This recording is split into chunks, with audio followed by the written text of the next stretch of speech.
بەناوی گەلی کوردستان دانیشتنەکەمان دەکەینەوە.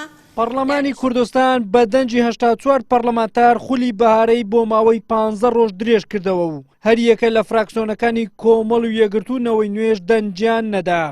ئەوەی ڕەزامەندە لەسەر داوای سەرۆکی پەرلەمان کە 15 ڕۆژ خولی بەهارە درێژ بکرێتەوە بە مەبەستی ڕایکردنی ئەو ئەرکانەی کە پێویستە ئەنجامیان بدەین تکایە دەست بەرزکاتەوە.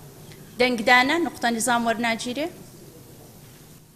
84 پەرلەمان ڕەزامەندە درێژکردنەوەی خولی بەهارەی پەرلەمان بۆ ئەوەیە کە تا چەند ڕۆژی دیکە لایەنەکان لەبارەی پێگەهێنانی کابینەی نوێمی حکوومەتی هەرێمی کوردستان بگەنە ڕێکەوتن و لە دانیشتنێکی ئاسایی پەرلەماندا متمانە بە کابینەی نوێم بدرێت. وەکو پەرلەمانتاران وەکو دەستەی سەرۆکاتی پەرلەمانیش کە گرنگ و زەرورە ماوەی ئاسایی و یاسایی خولی بەهارەی پەرلەمانی کوردستان خولی پێنجەمی پەرلەمانی کوردستان خولی بەهارە درێژکەینەوە بۆی کە دەرفەتێکی تازە بدرێت بەو هێز و لایەنە سیاسیانەی کە بڕیاریان داوە حکوومەتی تازە پێک بێنن چونکە بۆ ئەوەی کە کابینەی تازە و پێکینانی کابینەی تازە نەکەوێتە پشووە و نەچێتە بابی دانیشتنی نائاسایی ئێمە بە گرنگە زانین کە کابینەیەک شەرعیەتی لە سندوقی دەنگدانەوە وەرگر بێ دواتر ڕەوایەتی لە ئێمەمانانوەکو نوێنەرانی گەلی کوردستان وەربگرێت لە دانیشتێکی ئاسایی و بەپێی بڵین ماوەی یاسایی و ئاسایی خۆیان کابینەکە ڕابگەین.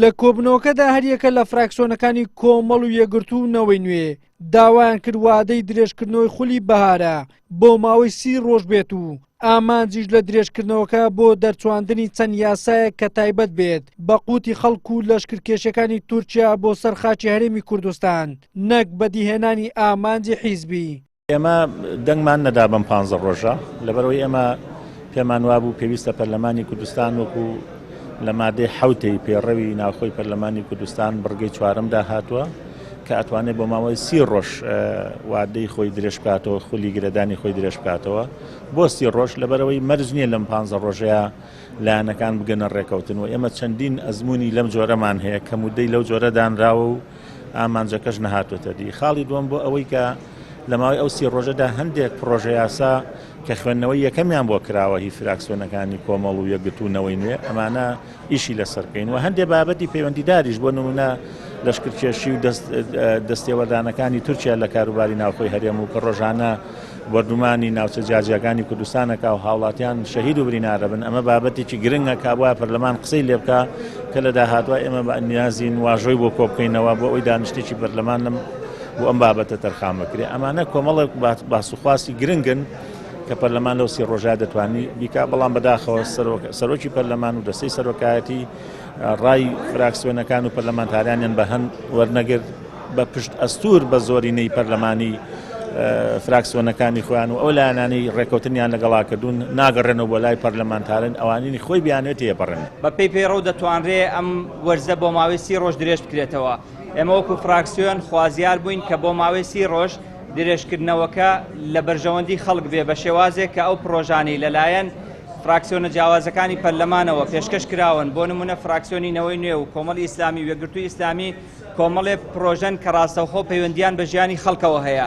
ئێمە وەکو فراکسیۆنی نەوەی نوێ ویسمان داوا بکەین کە ئەو ماوەیە کە درێژ دەکرێتەوە پەرلەمان لە بەرژەوەندی خەڵک بێ وەتیایە ئەو پرۆژانە خوێندنەوەی یەکەم و دووەمی بۆ بکرێ و ژیان و گوزەرانی خەڵک کەمێک باشتر بکرێت لەو دۆخەی کە ئێستا هەیە. بەڵام بەداخەوە دەستەی سەرۆکایەتی نقطە نظامەکەی وەرنەگرتین.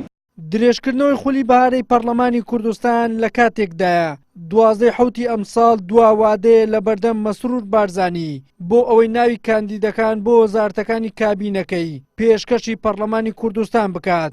بەڵام تا ئێستا یەکێتی ناوی بربژێرەکانی پێشکەش نەکردووە و لەگەڵ پارتی نەگەیشتۆتە ڕێکەوتنی کۆتایی. بۆی ئێستا تەنها دوو ڕێگا لە بەردەم پارتیدایە یان بە مەرجەکانی یەکێتی ڕازی بێت یان بەبێ هاوبەشەکەی چەند ساڵەی حکوومەت پێک بهێنێت کە ئەمەشیان زۆر ئەستەمە بۆ پارتی دیموکراتی کوردستان. وەلی سەلیم کەناڵی ئاسمانی پێم هەولێر.